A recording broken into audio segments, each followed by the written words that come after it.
Our first reader tonight is Sadbh Kellett. She is an Irish writer who has been published by Silver Apples, Boyne Berries, Sonder, Nemesis and The Attic. She is currently studying her Masters in Modern and Contemporary Literature and Culture at the University of St Andrews in Scotland. When not studying or writing, Kellett loves to hike, travel and garden. So thank you very much for reading tonight, Sadbh. Hello, I'm Sadbh Kellett, and this is the intro to my short story Deirdre. I hope you enjoy. Red blood, white snow, black feather of the raven. My coats are still laden down with fur, but today Anya is in good humour. She bathes the oak, rowan and hazel in her golden light. I spot signs of fresh buds on the stronger branches. I fidget with the hem of my sleeve. Lauricum, my old nan, slaps my hand away and her narrow eyes reproach. Deirdre, I merely suggested they try this wood. And why would they listen to me anyway? Come, it's too cold to sit still. I shake my head. My legs are sore from standing, this is true, and I've no real knowledge of this young man beyond my premonition. But I had awoken with the knowledge that he was here, that our paths would cross today. Signs had littered the forest all week. We will wait. We wait until our bones are damp with late winter's final breath. Lauricum would hide me forever if she could, but she cannot protect me from a king. Not alone. What Conchobar wants, he gets. Except me.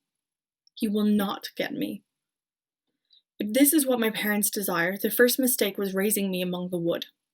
They thought that here, hidden in the thicket, I would grow dumb to their ploys.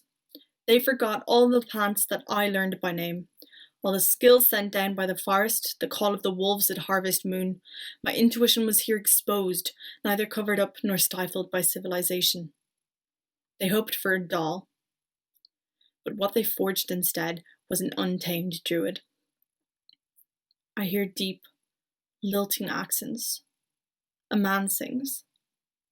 That's them, isn't it? My heart catches in my mouth. The weathered lady looks at me. She nods ever slightly. I've asked too much of her. I catch sight of the brothers. I know him straight away. His hair falls down his back in black sheets, sleek as the rook's feather. His brother speaks, and he breaks into a warm smile. They are a triad of winter, black, chestnut, and the palest white. Deirdre, you have seen. Oh, for the love of dog, girl, turn your eyes towards home before I sign my head over to your father's spear. I roll my eyes. Girl. Sometimes she makes it so hard to forget she's in my father's employ.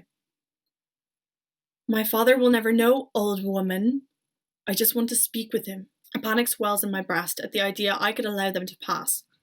I close my eyes, and the thick odour of moss fresh from the rains, the dampened air, and the sliver of Lauricum's perspiration beneath her old wolf pelts cloy around my nostrils.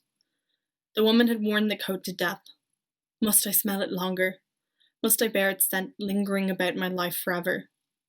I wrench my hand out of Lauricum's protesting grip. The woman relents, dejected. The strain between her brows is like a pockmark, and as she collapses on a root, hands splayed, I almost hesitate. Then those eyes blink in the darkness of my mind. Old eyes. King's eyes.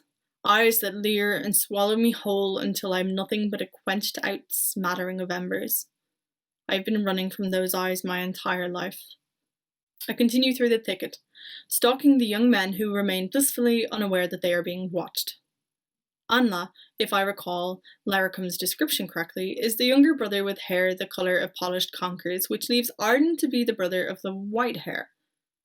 They laugh, their voices bouncing and booming about the clearing. It seems to me that they have no intention of shooting anything they talk so excitedly. Why bother to travel so far from Macha? I've never been so close to someone from the king's own household, but Lauricum would flit here and there and back again to speak with my father and the king. From this alone I know it is some distance. Lauricum tells me of Macha and the stories of all the great men and the kings who fought and died for the goddess's hearth. Macha, the lake isle Cranog of the forests and the rolling hills of the greater Ardvacha. It shines bright as a beacon lit in the dark night of winter, seen from the furthest reaches of the kingdom. Now a part of that forbidden world stands here in my world.